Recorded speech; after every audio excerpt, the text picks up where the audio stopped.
Hi കൂട്ടുകാരെ, എല്ലാവർക്കും വിഷ്ണുശാലിനിയുടെ മറ്റൊരു മനോഹരമായ എപ്പിസോഡ് റിവ്യൂയിലേക്ക് സ്വാഗതം. രാജേശ്വരിയുടെ സന്തോഷം കണ്ട് ബാലചന്ദ്രൻ ചോദിക്കുകയാണ്, എന്താ ചേച്ചി, ചേച്ചി എന്തായി ആലോചിച്ചു നിൽക്കുന്നത്? എടാ, ശാരദാമ്മയെ ഉപദ്രവിക്കരുത് എന്ന് പറഞ്ഞ് വിഷ്ണു ഇവിടെ വന്ന് ഭീഷണിപ്പെടുത്തിയത് നിനക്ക് ഓർമ്മയുണ്ടോ? ഉണ്ടെന്ന് ബാലചന്ദ്രൻ പറയുമ്പോൾ രാജേശ്വരി പറയുകയാണ്, അപ്പോൾ അത് ശാരദയുടെ മക്കൾ ഒരാളെ കണ്ടു ഭ്രമിച്ചിട്ടാണെന്ന് നമുക്കപ്പോൾ മനസ്സിലായി. എന്താ, ശരിയല്ലേ എന്ന് രാജേശ്വരി ചോദിക്കുമ്പോൾ ബാലചന്ദ്രൻ പറയുകയാണ്, അത് ഉറപ്പല്ലേ? രാജേശ്വരി ചോദിക്കുകയാണ്, അപ്പോൾ അവൻ ഇഷ്ടപ്പെടുന്ന പെണ്ണേതെന്ന് നിനക്കപ്പോൾ മനസ്സിലായോ? ഇല്ലെന്ന് ബാലചന്ദ്രൻ പറയുമ്പോൾ രാജേശ്വരി ദേഷ്യപ്പെട്ട് ചോദിക്കുകയാണ്, എടാ തിരുമണ്ട, എടാ അത് ശാരികയായിരുന്നെങ്കിൽ അവൻ അവളുടെ കല്യാണം തടസ്സപ്പെടുത്താൻ നോക്കില്ലായിരുന്നോ? മാത്രവുമല്ല, ശാരിക വേറൊരു ബന്ധത്തിന് സമ്മതവും മൂളുമോ? ശരിയാണല്ലോ എന്നാലോചിക്കുകയാണ് ബാലചന്ദ്രൻ. ബാലചന്ദ്രൻ ചിന്തിക്കുകയാണ്, അപ്പോ പിന്നെ ആ ഇളവെണ്ണ് ശ്യാമ, അവളാവില്ല, അവൾക്കതിനുള്ള പ്രായമായില്ലല്ലോ. പിന്നെയുള്ള ആള് എന്നാലോചിച്ച് ചിരിക്കുകയാണ് ബാലചന്ദ്രൻ. ശാലിനി തന്നെ. ആവേശത്തിൽ ഉറക്കെ ബാലചന്ദ്രൻ പറയുകയാണ്, ശാലിനി തന്നെ വിഷ്ണുവിന്റെ കാമുകി. ഗോപാലകൃഷ്ണൻ പറയുകയാണ്, ദേ വെറുതെ ഓരോന്ന് പറഞ്ഞുണ്ടാക്കരുത് നീ. അളിയനൊന്ന് പോയേ എന്റെ ചേച്ചി, ഇപ്പോ തന്നെ ചേച്ചി പോയി പറയുക ആ സത്യഭാമയോട് വിഷ്ണു പ്രേമിക്കുന്നത് ശാലിനിയാണെന്ന്. അവനെ അപ്പോൾ അമ്മ തന്നെ അടിച്ച് വീട്ടിൽ നിന്നും പുറത്താക്കിക്കോളും. അതോടെ കഴിയും നമുക്കുള്ള തടസ്സങ്ങളെല്ലാം. ഗോപാലകൃഷ്ണൻ പറയുകയാണ്, ഓടിച്ചെന്ന് പറയുക, സത്യഭാമ അവിടെ ട്രോഫി എടുത്ത് വച്ചിട്ടുണ്ടാകും, കൈയോടെ ഇങ്ങോട്ട് തന്നുവിടാൻ. രാജേശ്വരി ആലോചിച്ച് പറയുകയാണ്, വേണ്ടടാ, ഇത് സത്യഭാമയോട് നമ്മളങ്ങോട്ട് നേരിട്ട് പറഞ്ഞാൽ ശരിയാവില്ല, നമുക്കല്പം വളഞ്ഞ വഴി നോക്കിയാലേ പറ്റൂ. വിദേശത്ത് ജോലിയുള്ള ഒരു രാജശേഖരന്റെ മകളുമായി വിഷ്ണുവിന്റെ കല്യാണം ഉറപ്പിച്ചു വച്ചിരിക്കുകയാണ് സത്യഭാമ. അവരുടെ കൂട്ടുകാരിയുടെ മോളാണ് അത്. പെണ്ണിനെ പറഞ്ഞാൽ നീ അറിയും, കുക്കിംഗ് കോമ്പറ്റീഷനിൽ ഫൈനൽ റൗണ്ട് വരെ എത്തിയ ആ സുസ്മിത തന്നെ. ബാലചന്ദ്രൻ ചോദിക്കുകയാണ്, സുസ്മിതയോ? അങ്ങനെയാണെങ്കിൽ വിഷ്ണുവും ശാലിനിയും തമ്മിൽ അടുപ്പത്തിലാണെങ്കിൽ സുസ്മിതയ്ക്കിനി എന്തു ചെയ്യാൻ പറ്റും ചേച്ചി? കുക്കിംഗ് കോമ്പറ്റീഷന് പോലെ ശാലിനിക്ക് മുൻപിൽ തോക്കാനല്ലേ സുസ്മിതയ്ക്കും ഇനി കഴിയൂ? രാജേശ്വരി പറയുകയാണ്, ശരിയായിരിക്കും, പക്ഷേ സുസ്മിത ഒരിക്കലും തോൽക്കാൻ പാടില്ല. കാരണം വിഷ്ണു ശാലിനിയെ വിവാഹം കഴിച്ചാൽ നമ്മളും തോൽക്കും എന്നുള്ളത് ഉറപ്പാണ്. അതുകൊണ്ട് ശത്രുവിന്റെ ശത്രുവിനെ മിത്രമാക്കുന്നതാണ് നമുക്കിപ്പോൾ നല്ലത്. ഈ സുസ്മിത നമ്മുടെ കൈകളിൽ ഒഴുങ്ങിയാൽ അവൾ വഴി സത്യഭാമയുടെ വീട്ടിലും ശാരദയുടെ വീട്ടിലും ബോംബുകൾ പൊട്ടിക്കാൻ നമുക്ക് പറ്റും. അതോടെ കുടുംബശ്രീ ശാരദയുടെ മാത്രമല്ല ബ്ലേഡ് സത്യഭാമയുടെയും തകർച്ച തുടങ്ങുമെന്നർത്ഥം. അതിയായ ആവേശത്തോടുകൂടി ബാലചന്ദ്രൻ പറയുകയാണ്, കൊള്ളാം ബലേഫേഷ്. എന്റെ ചേച്ചിയുടെ ഉത്സാഹം കണ്ടപ്പോഴേ എനിക്ക് മനസ്സിലായി ഇനിയൊരു പുതിയൊരു കളിയുടെ തുടക്കമാണെന്ന്. ഇതിലെങ്കിലും നമുക്ക് അടിച്ചു കയറണം ചേച്ചി. ഇത്രയും നാളത്തെ തോൽവിക്ക് അങ്ങനെയാണ് നമുക്ക് മറുപടി കൊടുക്കേണ്ടത്. രാജേശ്വരി പറയുകയാണ്, കളി നമ്മൾ ജയിക്കുമെടാ, അതിന് ആദ്യം വേണ്ടത് കളികളിലെ ചീട്ടുകൾക്കിടയിൽ ഒരു തുറുപ്പ് ചീട്ടാണ്. സുസ്മിത എന്ന തുറുപ്പ് ഗുലാൻ തന്നെ. രാജേശ്വരിയുടെ ഈ ഐഡിയയിൽ അതിയായി സന്തോഷിക്കുകയാണ് ഗോപാലകൃഷ്ണനും ബാലചന്ദ്രനും. പിന്നീട് കാണിക്കുന്നത് കുടുംബശ്രീ ഹോട്ടലിലെ അടുക്കളയിൽ പാചകം ചെയ്യുന്ന ശാരദാമ്മയാണ്. അന്നേരം ഫോണുമായി വന്ന ശാരിക പറയുകയാണ്, അമ്മേ ദേ ഫോൺ അടിക്കുന്നു. ആരാന്ന് ശാരദാമ്മ ചോദിക്കുമ്പോൾ ശാരിക പറയുകയാണ്, അറിയില്ല, പരിചയമില്ലാത്ത നമ്പരാണ്. വിളിച്ച ആൾ ചോദിക്കുകയാണ്, ഹലോ ശാരദാമ്മയല്ലേ? ഞാൻ വിജയലക്ഷ്മിയാണ്, രാജീവിന്റെ അമ്മ. സന്തോഷത്തോടുകൂടി ശാരദാമ്മ പറയുകയാണ്, വിജയലക്ഷ്മിയോ, പറഞ്ഞാട്ടെ. നമുക്കപ്പോൾ കല്യാണത്തിന്റെ കാര്യങ്ങളൊക്കെ മുന്നോട്ട് നീക്കണ്ടേ? സന്തോഷിച്ച ശാരികയെ നോക്കി ശാരദാമ്മ പറയുകയാണ്, അതിനെന്താ, അതിനിവിടെ തടസ്സങ്ങളൊന്നും ഇല്ല കേട്ടോ. വിജയലക്ഷ്മി പറയുകയാണ്, ഏതായാലും ഞങ്ങൾ വന്ന് പെണ്ണിനെയും ചുറ്റുപാടുമൊക്കെ കണ്ടതല്ലേ, അതുകൊണ്ട് ഇനിയൊരു പെണ്ണുകാണൽ ചടങ്ങ് നടത്തണമെന്നില്ല എന്ന് തോന്നുന്നു. എന്താണിനി ശാരദാമ്മയുടെ അഭിപ്രായം?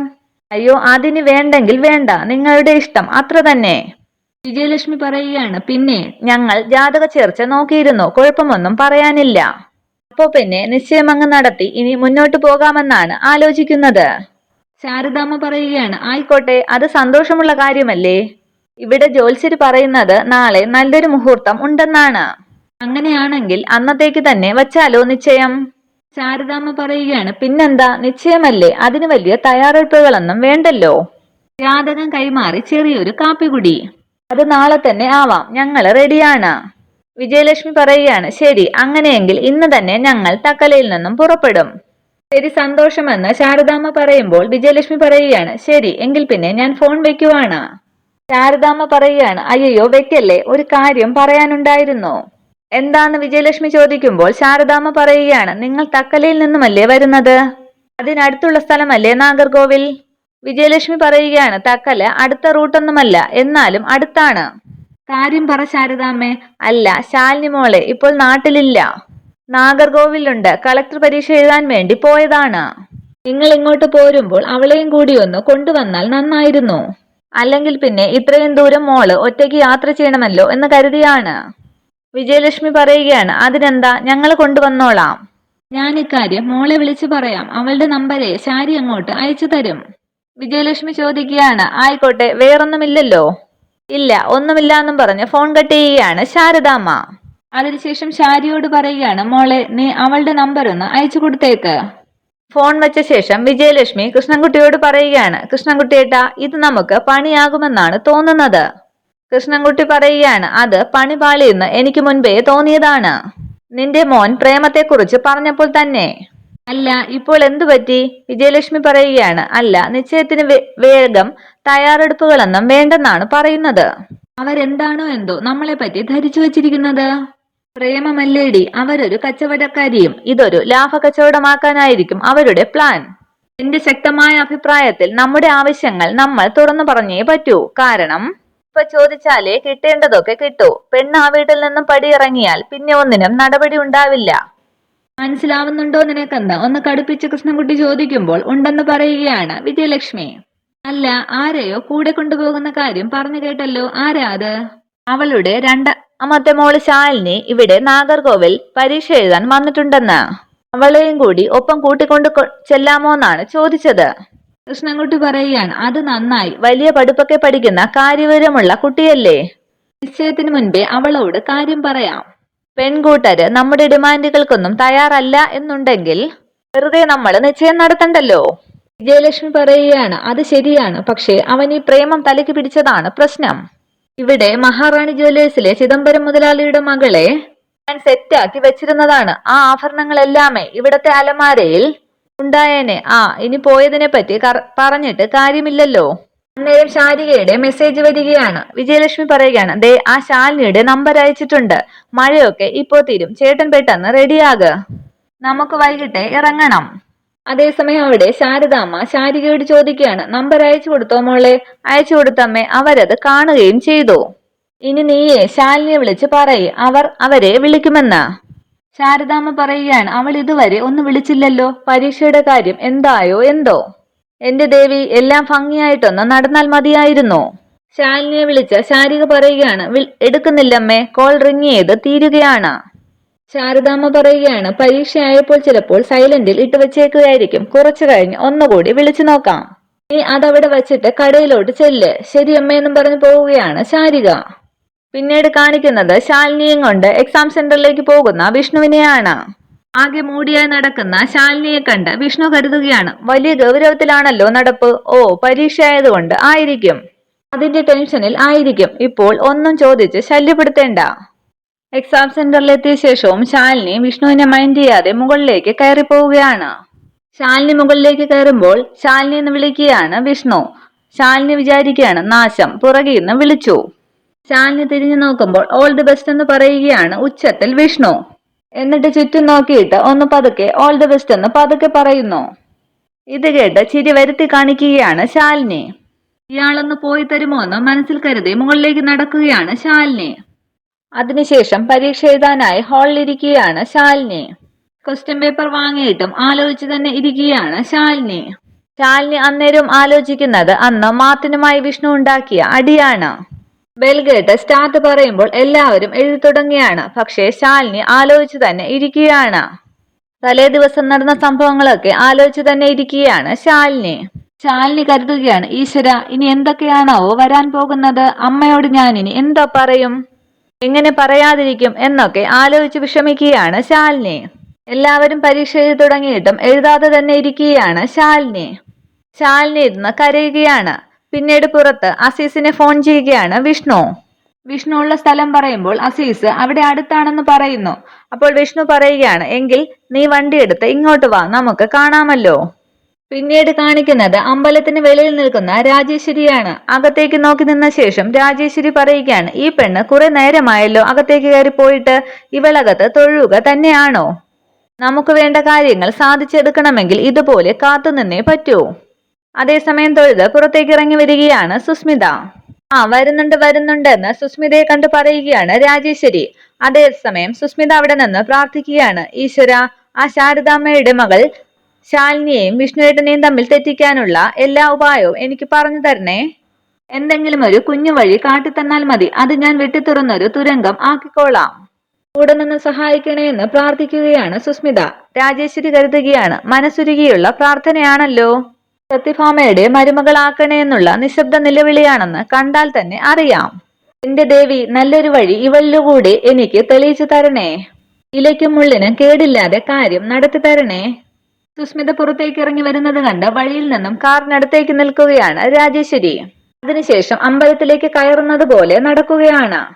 സുസ്മിത എതിരെ വരുമ്പോൾ രാജേശ്വരി ചോദിക്കുകയാണ്, അല്ല, ആരായത്? സുസ്മിത മോളല്ലേ? മോളെ, ഗുഡ് മോർണിംഗ്. രാജേശ്വരി ഒന്ന് നോക്കി സുസ്മിത പറയുകയാണ്, ഗുഡ് മോർണിംഗ്. ആരാ? എനിക്കങ്ങോട്ട് മനസ്സിലായില്ലല്ലോ. അയ്യോ, നമ്മൾ കുക്കിംഗ് കോമ്പറ്റീഷന് കണ്ടതല്ലേ, ബ്ലൂ ഡയമണ്ടിന്റെ. ഒന്ന് ആലോചിച്ച് സുസ്മിത പറയുകയാണ്, ആ, എവിടെയോ കണ്ടുമറന്ന മുഖമാണെന്ന് ഞാൻ ആലോചിക്കുമായിരുന്നു. രാജേശ്വരി പറയുകയാണ്, സത്യം പറഞ്ഞാൽ നമ്മൾ ആദ്യം കാണുന്നത് അവിടെ വെച്ചാണെങ്കിലും അന്നു മുതലേ ഞാൻ സുസ്മിത മോളുടെ ഒരു ഫാനാണ്. സുസ്മിത ചോദിക്കുകയാണ്, അല്ല, പേര് പറഞ്ഞില്ല. രാജേശ്വരി പറയുകയാണ്, ഓ, എന്റെ പേരിന് വലിയ പ്രാധാന്യമൊന്നും ഇല്ലെന്നേ. യുകെയിൽ ജോലി ചെയ്യുന്ന രാജശേഖരന്റെയും സർലയുടെയും മോള് സുസ്മിതയുടെ അത്രയും വരുമോ? രാജേശ്വരി എന്ന് പറയുമ്പോൾ സുസ്മിത പറയുകയാണ്, രാജേശ്വരി. ഇപ്പോ ഓർമ്മ വന്നു, രാജേശ്വരി ഗോപാലകൃഷ്ണൻ.